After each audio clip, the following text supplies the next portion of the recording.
La différence essentielle entre un développeur sage et un développeur intelligent, c'est que le développeur sage, déjà, lui, il cherche à éviter les problèmes, tandis que le développeur intelligent cherche, au fait, à résoudre les problèmes. Alors, salut tout le monde et bienvenue sur JeuxLab. Alors, bienvenue sur cette nouvelle vidéo. Nouvelle vidéo aujourd'hui où je vais vous partager, au fait, une veille technologique que j'ai eu à faire autour du sujet différence entre un développeur sage et un développeur intelligent. L'objectif ici, c'est de permettre à toutes les personnes, que ce soit dans n'importe quel domaine de l'informatique, de pouvoir switcher. Donc, essentiellement, l'ensemble de tout ce que je vais dire ici ne s'appuie pas essentiellement sur que les développeurs, mais ça s'appuie sur toutes les personnes dans l'informatique qui, au fait, envisagent accroître le niveau, c'est-à-dire passer d'un niveau junior à un niveau déjà intermédiaire pour commencer, et pourquoi pas d'un niveau intermédiaire à un niveau senior. Donc ici, tout au long de cette vidéo, vous allez au fait me donner vos retours en commentaire par rapport à tout ce que je vais dire là. Alors déjà, bref parenthèse, si c'est pour la première fois que tu accèdes à la vidéo, tu connais ce qu'il y a à faire, tu nous rejoins d'abord sur Discord, ok? Tu nous rejoins, comme j'ai l'habitude de le dire, Discord c'est une communauté de jeunes développeurs, de jeunes dans le domaine de l'informatique. Tout ce qui a rapport à l'informatique, n'oublie pas de nous rejoindre. N'oublie pas au fait, si c'est pour la première fois que tu accèdes aussi, de t'abonner directement à la chaîne, de liker la vidéo comme d'habitude pour encourager la communauté.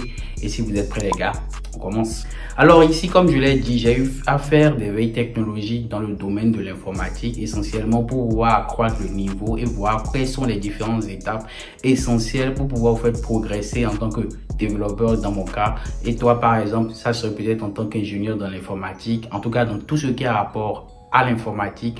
Je trouve que même que ce discours sera quand même important. Donc sans plus tarder, passons à la première différence entre le développeur sage et le développeur intelligent. Alors la première différence ici, ça serait la remise en cause. Alors je tenais quand même à partager une première citation. La citation dit qu'il n'y a pas plus fou que celui qui pense qu'il est sage. Le plus sage, c'est celui qui soupçonne qu'il est un imbécile. Donc je répète la même citation, il n'y a pas plus fou que celui qui pense qu'il est sage, et le plus sage, c'est celui qui pense qu'il est un imbécile. Alors si je ramène cette citation dans le domaine de l'informatique, c'est que un développeur sage, c'est quelqu'un qui est tout le temps dans la remise en cause. Qu'est-ce que je mets dans remettre en cause quelque chose? Lorsqu'un développeur sage, c'est-à-dire un développeur senior, développe une nouvelle fonctionnalité, il ne s'arrête pas là. C'est-à-dire, lorsqu'il développe la fonctionnalité, il ne s'arrête pas que sur le fait que bon, j'ai développé la fonctionnalité, c'est tout, c'est bon. À chaque fois, il remet en cause ce qu'il a développé, il remet en cause son code pour en fait trouver une manière plus simple, plus facile de le faire. Donc un développeur senior, ici ça peut essentiellement sur la remise en question, la remise au fait en cause de tout ce qu'il a appris, de tout ce qu'il a développé, en vue de pouvoir trouver au fait des trucs quand même plus simples, plus optimales, afin de pouvoir au fait faciliter la compréhension à tous ses autres collègues. Dans le même temps, un développeur intelligent, c'est-à-dire un développeur intermédiaire ou junior, c'est un développeur qui s'arrête uniquement à la production du code. Tant que cela marche, lui s'arrête là. Il est au fait essentiellement concentré sur le fait de pouvoir mettre en pratique ce qu'il a appris afin de réellement au fait continuer à apprendre. Mais un développeur senior, un développeur sage, il a dépassé cette étape-là. Donc ici, un développeur sage, c'est quelqu'un qui est tout le temps dans la remise en cause, la remise en question de tout ce qu'il a fait afin de l'améliorer, de le rendre de plus en plus optimal. Donc si vous avez bien compris ça, passons au 2. Le deuxième ici, c'est d'éviter d'écrire du code. Ça va vous paraître un peu bizarre ce que je vais dire, mais ici, un développeur senior évite d'écrire du code. Alors, je tenais quand même avant de pouvoir développer, parler d'abord d'une citation très importante qui est la citation d'Albert Einstein qui dit « Une personne intelligente résout les problèmes, une personne sage l'évite ». Donc ici, en réalité, en tant que développeur, en tant que personne dans l'informatique, la plupart de compétences qu'on a en tant que développeur, c'est d'adorer écrire du code. Donc, on aime au fait mettre en place de nouvelles fonctionnalités. Lorsqu'on nous parle de quelque chose, on aime directement au fait se mettre à écrire du code. Mais ici, la vraie différence entre un développeur senior et un développeur au fait ici junior ou intermédiaire, c'est que le développeur senior, il ne se met pas à écrire du code, c'est-à-dire à résoudre les problèmes, mais au contraire, il cherche à l'éviter, c'est-à-dire trouver au fait des moyens simples pour pouvoir au fait le faire. Donc ici, en tant que développeur senior, pour pouvoir en fait atteindre ce niveau-là, c'est éviter d'écrire du code, essayer plutôt de contourner, de trouver des moyens alternatifs pour éviter cela. Alors pourquoi au fait pouvoir éviter d'écrire du code? Parce qu'au fur et à mesure que vous produisez du code, cela au fait amène plus de travail dans la boîte parce que le code doit être maintenu, le code doit être amélioré. Donc, au fur et à mesure, le plus important, c'est de réfléchir avant de se mettre au fait à coder. Donc, la plupart du temps, il faut passer plus de 50, et moi, selon moi, il faut passer plus de 70% du temps à réfléchir et tout le reste à pouvoir écrire du code. Donc, vous réfléchissez plus à écrire quelque chose d'optimal plutôt que de vous mettre à écrire du code, des lignes de code et à la fin, vous remarquez que vous avez écrit quelque chose de long pour rien. Donc ici, je vous répète la même chose. Un développeur sage contourne le problème, évite le problème et un développeur intelligent cherche à le résoudre. Donc, à chaque fois, pour devenir un développeur senior, la deuxième étape, ce qu'il faut retenir ici, c'est ne vous mettez pas à écrire du code à chaque fois qu'on vous demande de développer quelque chose. Passez du temps à réfléchir dessus, à trouver le moyen le plus facile de le faire avant de vous mettre à écrire du code. C'est très important. Donc, si vous avez compris ça, on passe à la troisième pour devenir un développeur sage. Alors, le troisième ici, c'est qu'un développeur senior apprend à écouter constamment afin de comprendre le but de la solution qu'il veut mettre en place. Alors, qu'est-ce que je veux mettre ici dans cette phrase? C'est que un développeur senior ne se concentre pas sur le code, comme j'ai l'habitude de le dire précédemment. Il se concentre essentiellement sur l'intérêt qu'aura au fait ce qu'il va mettre en place. Il se concentre essentiellement sur le fait de savoir essentiellement quel impact aura au fait ce qu'il va fournir sur l'entreprise qui lui a demandé la solution.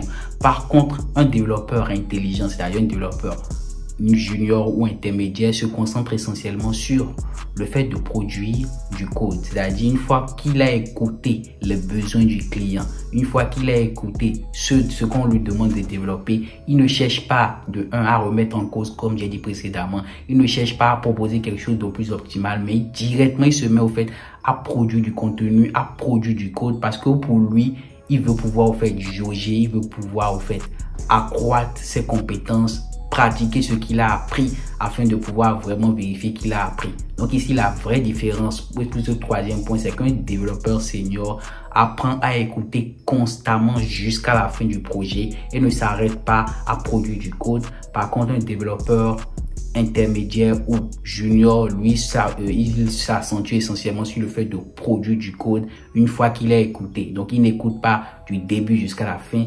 Il écoute ce qu'il a à faire, il va au fait développer, il oublie, ce qui entraîne comme conséquence que le client peut lui dire à la fin, ce que tu as produit, c'est pas ce que je veux.